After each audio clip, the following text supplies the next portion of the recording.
जिला समिति के संरक्षक मंडल के हमारे सभी अभिभावक, पदाधिकारीगण और कार्यकारिणी के सदस्यगण, सामान्य सदस्यगण और इस नगर से आए हुए हमारे प्रबुद्ध भाईजन,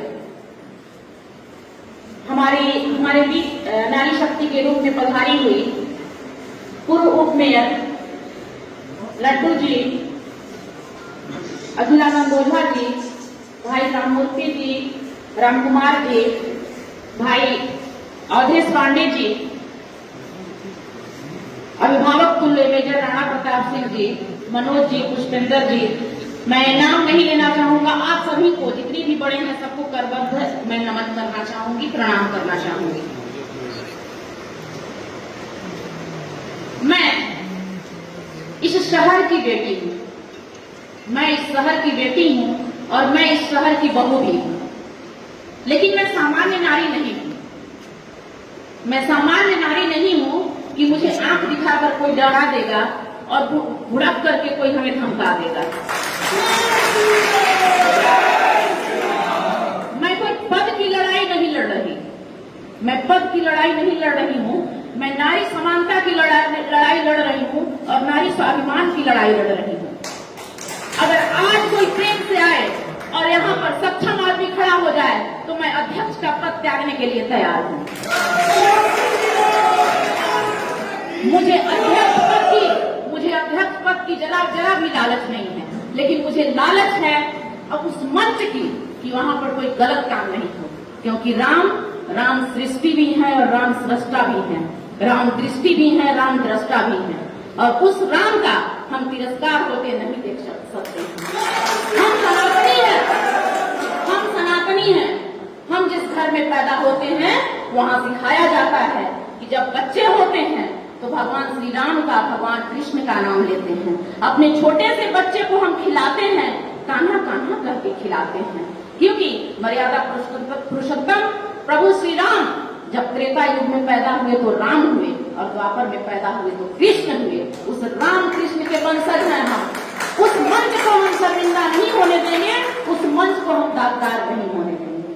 कहा जा रहा है कि मैं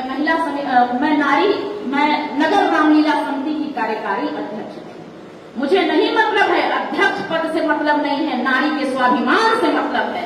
अगर कोई सक्षम नारी आज खड़ी हो जाए, मैं उसे माला पहनाने को तैयार हूं। एक महिला के नाते उसका तिरस्कार किया जाएगा, हमारी शक्तियों को कमजोर समझा जाएगा, हमारी पूरी आबादी, कहा जाता है नारी समानता, नारी साथ साथ चलेगी, सभी जगह में आरक्षण है, लेकिन मैं आरक्षण की बात नहीं कर रही हूं।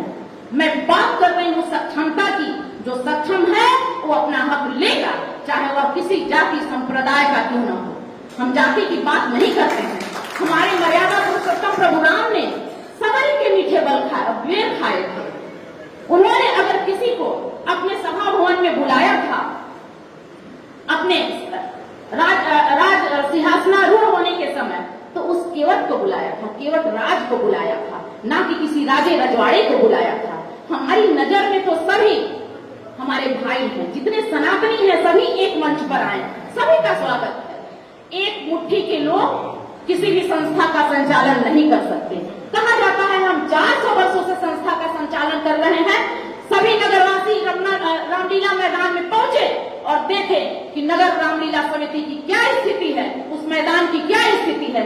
400 सालों से अगर एक सोने की ईंट डाली जाती तो 400 सोने की ईंट उस रामलीला मैदान में पड़ी होनी चाहिए।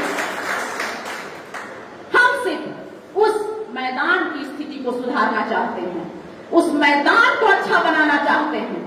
400 सालों से, वर्षों से प्रभु श्री राम के मंदिर के लिए तरस गया अयोध्या में राम का वास तो हो गया, लेकिन यहाँ का क्या? यहाँ के रमना मैदान में, वीर कुंवर सिंह मैदान में जो रामलीला मैदान है वह का नरक का घर बना रहेगा। वहाँ कूड़े कचरे पड़े रहेंगे, असामाजिक तत्वों का डेरा बना रहेगा, दरवाजा खुला रहेगा तो कोई भी आएगा जाएगा, कोई भी गलत हरकत कर सकता है। अगर एक मैदान है तो वह उस मैदान का उपयोग हो, उस मैदान का उपयोग गरीब बच्चियों की शादियों में हो, उस मैदान का उपयोग ऐसे लोगों के लिए हो जिनके पास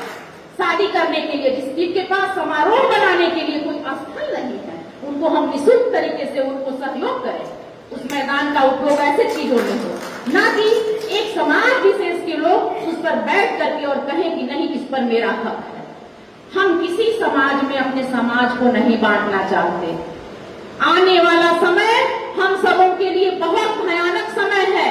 हमारी पीढ़ियां त्राहिमाम करेंगी, हमारे वंशज रोएंगे कि हमारे पूर्वज कैसे थे जिन्होंने सनातन को बचा नहीं पाया। सारी तैयारियां पूरी हो गई हैं। हमारे जो भी सहयोगी भाई हैं, जो बड़े हैं छोटे हैं, सभी का आदर के साथ मैं कहना चाहूंगी कि सारी तैयारियां पूरी हो चुकी हैं। आपको सिर्फ रामलीला की शोभा यात्रा कैसे निकलेगी, कौन आगे होगा, कैसे कैसे हम लोग खड़े होंगे, इसमें हम लोगों को विचार विमर्श अगली बैठक में कर लेना है। बाकी रामलीला की तैयारियों में रामलीला मंडली को कर लिया गया है, जिसका प्रमाण पत्र है मेरे पास।